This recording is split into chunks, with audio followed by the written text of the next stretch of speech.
Welcome back to our series of master conversations with leaders in book publishing. I'm Greg Britton, and we're here today with Dr. Laura Portwood-Stacer, author, consultant, and developmental editor. Dr. Portwood-Stacer had just published this terrific book, The Book Proposal, a Guide for Scholarly Authors by Princeton University Press. Welcome to our class, Mastering Book Acquisitions, Dr. Spicer. Thank you for having me. It's so great to meet you. I'm such a fan of your book. I read it when it first came out, and I've actually bought several copies and sent them to authors of ours. Oh, thank you. Yeah, so you've written the book on book proposals, and maybe the only book on book proposals, and specifically on scholarly book proposals. I'm really curious, what's the work that a book proposal should do? Yeah, that's a great question. And I think there's kind of two answers. And I think one is going to be more obvious to authors, to the ones that I work with, and one is maybe more relevant to them, but also to editors. So, I mean, of course, a book proposal just kind of explains your project to an editor.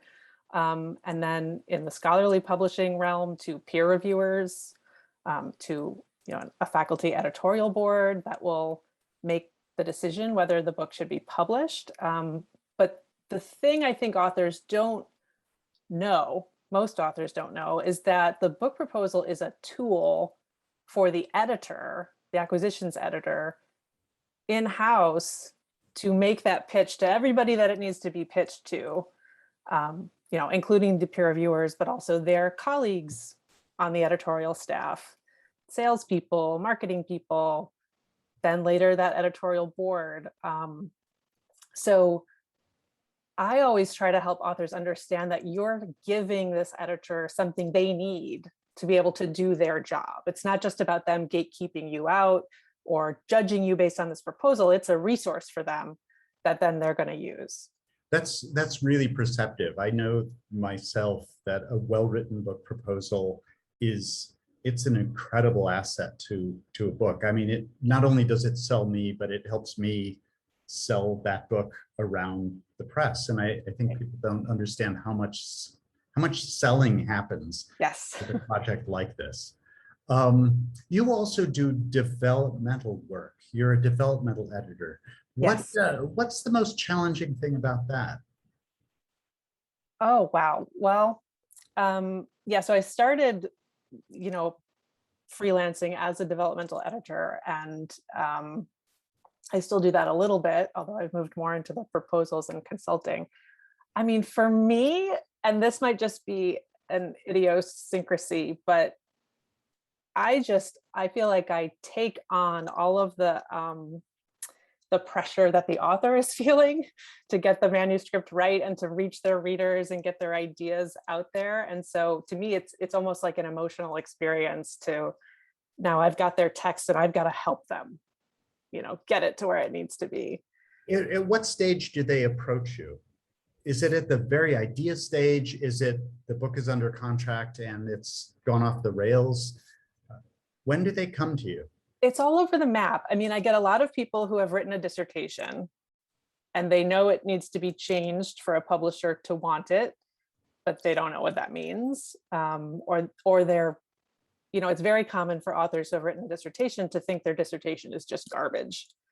So they come to me to kind of tell them, no, it's not garbage. Here's what we can salvage from this. Here's a through line you could put in it. Here's, what you could add to it to make it more attractive to a publisher. But then I also work with people who are, even post peer review, who have been through kind of the whole acquisitions process. They might even have a manuscript approved for publication, but they know it's not what it needs to be. They want it to have a better structure, or they want their contribution to come through more clearly. They want to make a bigger impact in their field, or they're just a perfectionist. So they come to someone like me to really oomph it up. So you oomph it up. How do you, where do you start with that? Are you looking for a thesis and you're trying to pull it forward? Mm-hmm. Is it that examples are not lining up with the sub-theses that might be in a chapter or something like that? Yeah, it's all of that. I mean, I think the thing everyone struggles with is that thesis. You know, I recently worked on a book and it had been approved by the editorial board for publication. The author could have turned it in the way it was, and it probably would have gotten published that way. But I didn't know what the argument of the book was when I read it, when I read the whole, you know, thing, but I had an idea of what I thought she could do with what she had there. So then for me, it was like, well, here's how you highlight that in the introduction. Here's how you make sure each section of the chapters are pointing back to something that supports that. So really pulling it forward, because most academic readers are pressed for time. They're just trying to like figure out what's in there that they can use for their work or for their teaching. So you don't want to make them hunt for it. You know, if it takes me 20 hours to read it and pull it out, you want somebody else to get it in the first 5 minutes of reading the book. Right, right. Without, do you encourage your authors to rewrite that introduction after they've finished the book? You know, that's not like a priori something I think you have to do, but almost always they do have to do that. Right, right. So you have a background as an academic yourself. You've published in your field in communications. How has that helped you do what you do? You know, I think the most important thing it helps me with is empathy, because I've been on the other side of it, of trying to get something published and having someone read your work and worrying about what they're going to say about it, or if they're going to tell you, oh, you got to go back to the drawing board with this one. So I think that helps me frame things for my authors and, you know, understand that it might be easy for me to throw off criticism, but I always try to think of how they're going to receive it and what it's going to mean to them.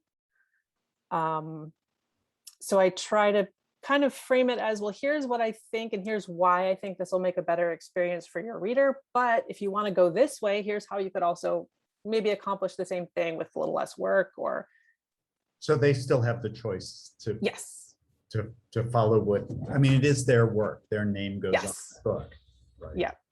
Yeah. So you work with a lot of authors and aspiring authors. What should they understand about book publishing that they don't understand? Well, I think one of the main things is kind of what we talked about earlier, that an acquisitions editor they are a gatekeeper in some ways, because they can't accept everything for publication, but they're really your partner. And then really importantly, your advocate inside the press. So I know people feel a lot of pressure to like get everything exactly right when they're talking to an editor, and to like feel like they know what they're doing, but most authors don't know what they're doing, and editors know that, but sometimes maybe need a reminder that, oh, I need some help. I need to understand what the expectations are here. So, you know, I think that is something, if authors can approach that relationship collaboratively, I think that's really important. Did that answer? It sure did. Okay. When do you encourage an author to approach an editor? Yeah, so I don't have a blanket answer to this, because I think it's always good if you can approach early and you feel comfortable kind of having that conversation and just building a relationship with somebody and seeing if you have a good working chemistry.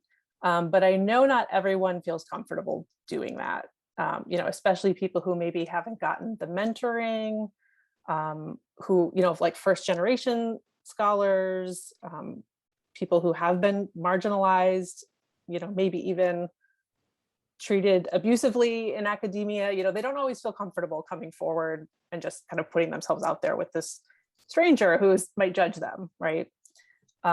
So for those scholars, you know, I think it's good for them to have some understanding of like how the process works, what to expect, what is professionalism from an editor and what is not. That's kind of why I wrote that book, the book proposal book, to help people kind of get up to that point where they feel comfortable coming to an editor. But then in your own process, it can be at any time. If you haven't built up that rapport informally, once you've got a proposal that you feel confident about, or a project that you really feel like you could stand behind and talk to an editor about, that's also a fine time to approach. It seems to me that there is so much mystery, unnecessary mystery around publishing, and Yeah. and you're right. Authors don't know what happens, and your book goes so far in helping demystify the process, and it's what I love most about it. And it's so lucid and clear, and I can see how it would help an author, especially a first-time author. As an editor, I love when someone approaches me really early in the process and has a basic question of, I could go this way or I could go that way. Mm-hmm. What do you think? It's really great to be part of that intellectual process. Yeah, and I think it would be great if maybe if more editors had that attitude, but also if more authors understood that that's something they can do. I think people feel like they're at a job interview or something, and they have to show up with their best polished self, and that's not always the case. Right. So what's the biggest mistake that editors make when we're talking with a bunch of aspiring editors? What's the biggest mistake they make in working with those maybe first-time authors? I think it might be kind of assuming knowledge that's not there. And I don't know if I'm going to call this a mistake necessarily, but the times when authors come to me like confused or worried is like when they get an instruction from an editor with no context or framing. For example, when they get their peer reviews back. Some editors will just say, here are the reviews, see the attached reviews. And the authors really have no idea how to interpret reviews, and they don't understand how they function within the publisher either, because they may have already published like journal articles where they're used to the reviewer kind of has the final say on publication, and you have to do what they tell you, and then they're going to look at it again and before you get published. Whereas in book publishing, there's more of, in my experience, there's more room for kind of negotiating the reviews, because the author is not trying to make a case to the reviewer, they're trying to make a case to the editor and then the editorial board, and the reviewers are kind of like advisors on it. So that's just an example of where an author can get the reviews and just feel like devastated by what's in there, and maybe think the editor doesn't like the project anymore and they're never going to get published, or they have to rewrite their whole book. Whereas if the editor had just said, here's what I take away from these reviews, here are the things I think are most important to look at, or even, hey, let's chat about these for 10 minutes before you write up a response, that can go a long way, I think, in helping authors. That makes a lot of sense. Yeah. Laura, I had the pleasure of looking at your website. I've read your book. I follow you on Twitter, and I really enjoy your presence there. Thank you. Your website is fantastic, and I saw that Thanks. you offer workshops. Can you say a little bit about those? Yes. Yeah. So I have a variety of offerings. I do like an online course almost for authors who are working on book proposals. That's my book proposal accelerator. And they, come in with an idea. They might have a manuscript yet, they might not. And I walk them through step by step. Here's what you need to prepare if you're going to propose this to a publisher. And we even talk about, okay, here's the email you're going to write to the editor. And here's what that would look like. Because sometimes people have never seen anything like that before. So they just have no idea and they want to do it right. So that is like a live course I do twice a year. I've just launched a self-study version of that for people who can't do the live So they can just kind of work through it on their own. And I do sometimes have editors take that, like freelance editors who want to learn how to advise authors on writing proposals and pitching proposals. And then I have some live workshops that are just like one-day things that I do for institutions that are just kind of the highlights of how to write a proposal, how to talk to editors. And I also do courses on developmental editing, which increasingly and surprisingly to me, a number of like in-house acquisitions editors have been checking out. Because I know it's not something they always have time for or training in, but would like to learn more about. There's never any time for that, yeah. as much as we'd love to. Dr. Portwood-Stacer, it's so nice to have you in this conversation. I love your book, and I look forward to your next one. So thank you so very much. much.